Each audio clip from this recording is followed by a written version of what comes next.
For the first time in 3 years, Samsung is going down market with its Note line, releasing a budget alternative of the Note 3. This is Daniel from PhoneArena presenting you a preview of the Galaxy Note 3 Lite, also known as Neo.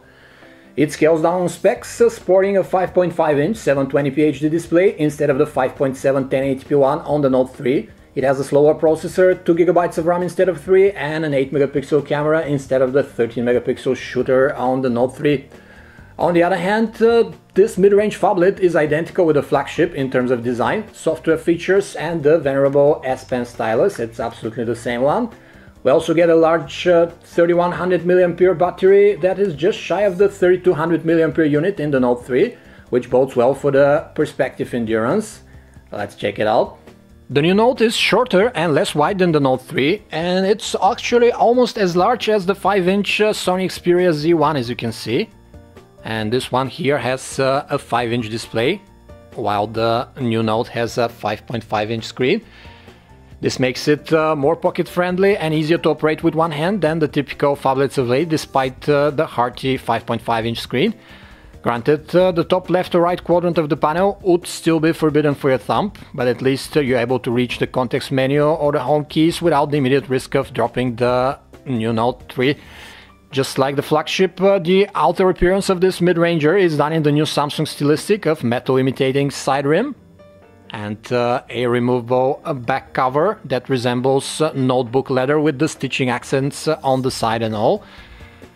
Removable back cover means you can easily swap the battery or add more storage in the best of Samsung's traditions. This battery here is 3100 mAh, just shy of the 3200 on the Note 3, so with a lower resolution screen, that means we might have even a longer battery life, but we'll wait for the final retail version and our battery test to confirm that.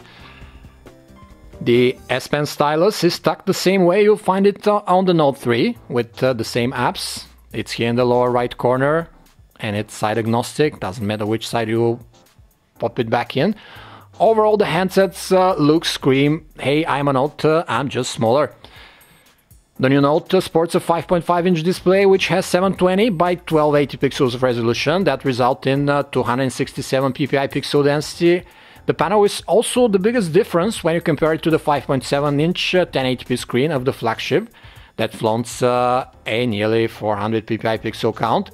The HD resolution here means that detail won't be as defined and doodling won't look as precise as on the 1080p display of the Note 3. For everyday purposes, however, the pixel density of the new Note here is perfectly adequate. Its panel is still of the Super AMOLED variety, so it will offer you oversaturated, somewhat cold colors, deep blacks, and pretty excellent viewing angles. Our prototype version of the Galaxy Note 3 Budget Edition is loaded with Samsung's TouchWiz Nature UX on top of Android 4.3 Jelly Bean. We hope the retail will be KitKat or it will be updated shortly thereafter. With Nature UX, however, the most apparent visual differences that KitKat brings, like this transparent status bar here and the full screen wallpaper, are present stock, so there's actually not much need of a surface difference at first look. You can expect all the bells and whistles that come with Samsung's homemade interface overlay, like Smart Stay, which keeps the screen on while we're looking at it. Also the multi-window mode that can run 2 apps at once. You can open the gallery, you can open your messages at the same time. You can have any 2 apps here and resize them at your wish, which helps multitasking. Multitasking is also helped tremendously by the S Pen stylus. It introduces this air view, air gestures mode. You can hover with your stylus or finger above the display, mark and pop-up info without even touching the screen. And of course you have the excellent doodling abilities that come with the stylus here.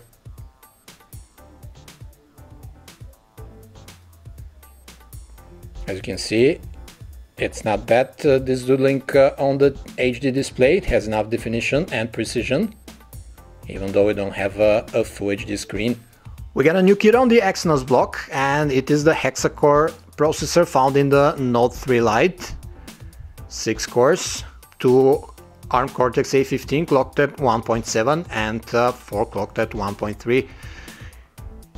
Still, the hexa-core Exynos here is clocked much slower than the 2.3 GHz quad-core Snapdragon 800 in the Note 3, for example. So the difference in benchmarks will be significant. Same goes for the graphics processor, which is likely to be faster than Mali 400 in the Note 2, but weaker than the one in the Note 3. Samsung has put 2 GB of RAM in this Note here and 16 GB of internal memory, which are expandable via microSD slot. Samsung's TouchWiz browser looks a bit dated with this squarish interface elements, but it's proven to be one of the fastest renderers, plus it supports Adobe Flash support right out of the box.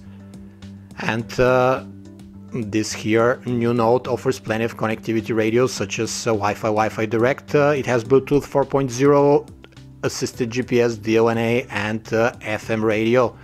The gallery on the handset offers a split screen view with your folders on the left and the content on the right. You can edit the pictures, they're rich editing options. You can also use the stylus for annotating and drawing right here. The music player is also a bit squarish looking and dated, but it supports all the basics and also has a bunch of equalizer presets and sound modes to choose from. Because it's not the final software, we might have more options when the retail version of this mid-range phablet hits the shelves. As far as video goes, as usual, we have excellent support. This is a 1080p MKV file, which plays without a hitch on the budget Note. And we'd wager to say the same will happen when the retail version is here. As far as the camera interface goes, we can expect the same excellent camera up as on all Samsung's handsets of late. See how quick it focuses. We have the carousel mode. You can use panorama, HDR modes, plenty of others as well. And the 8 megapixel camera with LED flash made very good pictures even with this prototype version, so we're pretty optimistic for the final retail one. The handset also can shoot 1080p video with 30 frames per second, and that differs from the Note 3, which can shoot 4K video. The smaller Note 3 seems destined for a commercial success, as it will appeal to folks who are drooling after the Note 3 but think it is either too expensive or too big to be carried around comfortably. Samsung said that this year it will expand the big screen phones and tablets portfolio, and this here device seems to be the first on the tablet diversification quest. The budget model doesn't ask for much sacrifice when compared to the flagship Note 3 phablet. It will also be a great alternative to the 2012 Note 2, as it is more compact despite sporting the same screen size, has a faster processor and the newer generation of the S Pen stylus. The fact that Samsung is bringing the full stylus functionality in a mid-range phablet can only benefit us consumers, and we can't wait to land the final retail version to gauge whether the value for money proposition is as good as it seems from this preview. This was a review of a prototype version of the Galaxy Note 3 Lite, also known as Neo, from PhoneArena. For more information about this and other phablets, you can visit us at PhoneArena.com. Thanks for watching.